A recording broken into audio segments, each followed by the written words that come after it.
So look, the United States conducted this operation with a very clear goal in mind. I haven't got a chance to see a lot of reporting.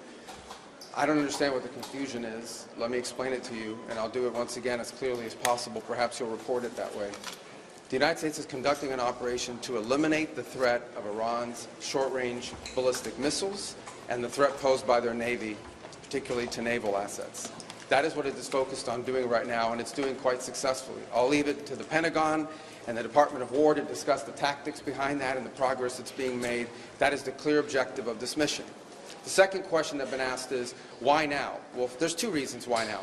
The first is it was abundantly clear that if Iran came under attack by anyone, the United States or Israel or anyone, they were going to respond and respond against the United States. The orders had been delegated down to the field commanders. It was automatic, and in fact it bared to be true, because in fact within an hour of the initial attack on the leadership compound, the missile forces in the south and in the north, for that matter, had already been activated to launch. In fact, those had already been pre-positioned.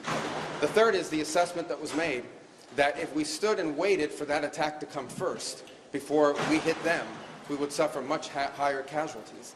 And so the President made the very wise decision. We knew that there was going to be an Israeli action. We knew that that would precipitate an attack against American forces. And we knew that if we didn't preemptively go after them before they launched those attacks, we would suffer higher casualties and perhaps even higher those killed. And then we would all be here answering questions about why we knew that and didn't act. Going back to the purpose. The purpose of this is to destroy that missile capability. Why does Iran want that ballistic missile capability? What they are trying to do, and have been trying to do for a very long time, is build a conventional weapons capability as a shield where they can hide behind. Meaning, there would come a point where they have so many conventional missiles, so many drones, and it can inflict so much damage that no one can do anything about their nuclear program. That is what they were trying to do, is put themselves in a place of immunity where the damage they could inflict on the region would be so high that no one can do anything about their nuclear program or their nuclear ambitions. They are producing, by some estimates, over 100 of these missiles a month. Compare that to the 6 or 7 interceptors that can be built a month. They can build 100 of these a month, not to mention the thousands of one-way attack drones that they also have. They've been doing this for a very long time, and by the way, they've been doing it under sanction. You see the attacks they're conducting right now? They're attacking airports, they're attacking hotels, they're hitting not just military bases, they're attacking our embassies directly, they're attacking facilities that have nothing to do with war or with military, and that's a weakened Iran. That's in Iran despite years of sanction. Imagine a year from now, or a year and a half from now, the capabilities they would have to inflict damage on us. It's an unacceptable risk, especially in the hands of a regime that's run by radical clerics. The Ayatollah was a radical cleric. That entire regime is led by radical clerics who don't make geopolitical decisions. They make decisions on the basis of theology, their view of theology, which is an apocalyptic one. That has to be taken very seriously as well. So that was the purpose for what this operation is all about. That's what it's focused on. As the President said earlier today, it is on or ahead of schedule. I will defer to the Department of War to discuss the progress being made at a tactical level, but it was the right decision and an important decision for the safety and security of the world. Does Congress have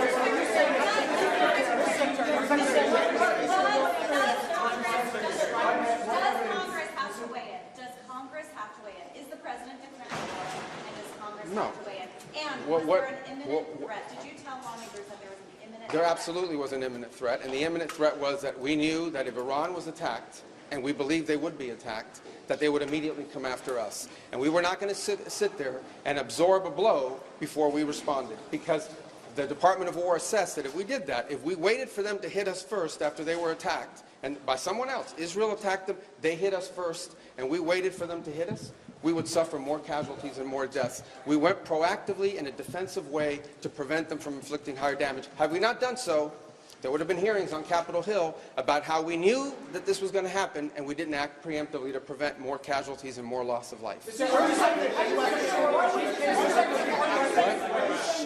was forced to strike because of an impending Israeli action? No, let me two things I would say. Number one is, no matter what, ultimately this operation needed to happen. That's the question of why now. But this operation needed to happen because Iran in about a year or a year and a half would cross the line of immunity, meaning they would have so many short-range missiles, so many drones, that no one could do anything about it because they could hold the whole world hostage. Look at the damage they're doing now. And this is a weakened Iran. Imagine a year from now. So that had to happen. Obviously, we were aware of Israeli intentions and understood what that would mean for us, and we had to be prepared to act as a result of it. But this had to happen no matter what. Secretary, President Trump said overnight that his top choices to now run Iran were killed in the strikes. Does the United States have a firm plan for how they intend to handle this power vacuum in Iran to ensure that an Iranian hardliner does not take power? So two things, and two things can be true. Number one is our mission and our focus is the destruction of their ballistic missile capabilities and their ability to manufacture them, as well as the threat posed by their Navy to global shipping. That's our objective. That said, we would not mind, we would not be heartbroken, and we hope that the Iranian people can overthrow this government and establish a new future for that country. We would love for that to be possible. But the objective of this mission is the destruction of their ballistic missile capabilities and of their naval capabilities. So are you saying, based on that, are you saying that there is no responsibility, no plan for the U.S. to at least play a role in whatever government comes next? We might. We'll see how circumstances play out. But I'm telling you what the objectives of this operation are. The objectives of this operation are to destroy their ballistic missile capability and make sure they can't rebuild it, and make sure that they can't hide behind that to have a nuclear program. That's the objective of the mission. That said, abundantly clear, we would love for there to be an Iran that's not governed by radical Shia clerics. As I've said myself repeatedly for years, the leadership of that country does not reflect the people of Iran, and I think that's been pretty apparent in the protests that you've seen.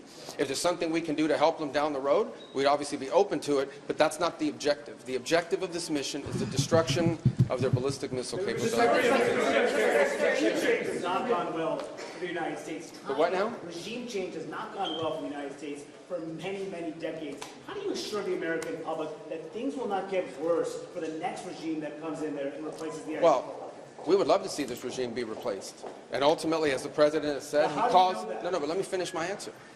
As the President has said, he would love for the people of Iran to use this as an opportunity to rise up and remove these leaders. They've been wanting to remove them from a long time. We've seen successive waves of protests, and we've seen them slaughter people. Okay? But the objective of this mission is to make sure they don't have these weapons that can threaten us and our allies in the region. That's why we're doing what we're doing now.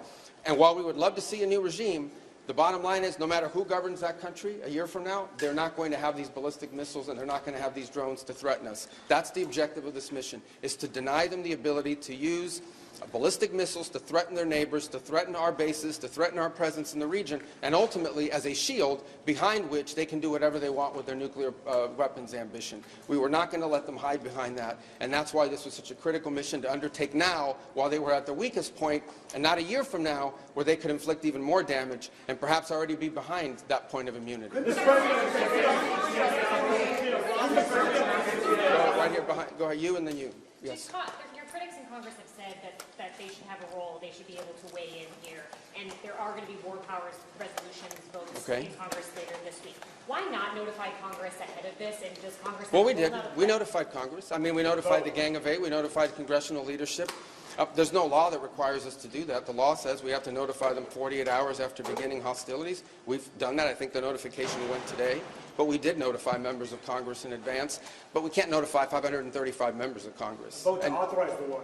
Well, the Congress can vote on whatever they want, but there's no law that requires us to do that. And I want to say something because I see people on TV. Look, that's fine. If they want to take a war powers vote, they can do that. They've done that. They've done that a bunch of times. But there's no, people keep saying that there's no law that requires the President to have done anything with regards to this. To begin with, no presidential administration has ever accepted the War Powers Act as constitutional. Not Republican presidents, not Democratic presidents. That said, we have followed the notification at 48 hours. We're here today. I've done more Gang of Eight briefings than I got in the 4 years that Biden was president and I was a member of the Gang of Eight. All of that said, we've complied with the law 100%. And we're going to continue to comply with it. We've done the notification, and we officially to Congress, but we did notify members of Congress. We just can't notify 535 people. That's not possible, but we did the Gang of Eight twice. I briefed them last week, and then I called them the night before the operation. Can you tell us what you know, Mr. Secretary, of the administration knows about the strike on a building in southern Iran that the Iranians are saying was a school, reports of large civilians, including children, killed? Yeah, I've seen those reports. I would refer you, not because I'm not trying to answer your question, but I don't want to get it wrong. The Department of War would be investigating that if that was our strike, and I would refer your question to them, and I'll make sure they're aware that you have that question. But we'd like to know. An American missile. Well, clearly, the United States would not deliberately target a school. Our objectives are missiles, both the ability to manufacture them and the ability to launch them, and the one-way attract drones. That would be our focus, and that's what we would be focused on. We would have no interest and, frankly, no incentive to target civilian infrastructure. The Iranians are, on the other hand, targeting civilian infrastructure. You guys have seen it. I'm sure you've seen it. They're hitting hotels. They're hitting embassies. They're hitting airports. They're hitting oil infrastructure. Well, it'd be very tragic, but I can't speak to the details behind it because I just don't have it. It would be a tragic outcome if it's happened. I don't have the details as to what led to it. But what is clear is that the United States would not deliberately target a school. They are, on the other hand, deliberately targeting civilians, as you've seen, because you know why? They are a terroristic regime. They sponsor terrorism and they participate in terrorism. What's your message to Americans who are concerned about rising energy prices given the spiking of oil prices today? Yes, and we knew that going in would be a factor, and so we have a program in place that will begin to be implemented by Secretary Wright, Secretary Bessent. We talked about it last night, again, about this program. We talked this morning, and starting tomorrow you will see us rolling out those phases to try to mitigate against that. Obviously, markets are going to be reacting to news about what's happening. And again, a reminder, think about it, okay? This terroristic regime, led by radical clerics, has the ability, potentially, to shut off 20% of global energy. That's the kind of leverage they have because of their Navy. We're going to destroy their Navy. But there is a plan in place. We anticipated this could be an issue, and Secretary Wright and Bessent will begin to roll out those steps starting tomorrow to mitigate against the impact that could have. I got to do this briefing, so I got a couple more. Do you anticipate putting boots on the ground, and how long do you anticipate the conflict to last? Well, we don't. Let me say two things about it. Number one, the President always has the options to undertake whatever operations he decides to do as the Commander-in-Chief. That said, we believe the objective that we have set for this mission, which is the destruction of their ballistic missile capabilities, both launch capability and manufacturing, can be achieved without ground forces. Right now, we're not postured for ground forces, but obviously the President has those options. He's never going to rule out anything. But right now, our focus is on the destruction of their ballistic missile launchers, their ballistic missile stockpiles, and their ballistic missile manufacturing capability, as well as their one-way attract drones and their Navy, because of the threat it poses to global shipping. How long do you expect I can only do one more. Right there in the middle. Yes, sir. Is there a diplomatic exchange going on right now between the U.S. and Iran?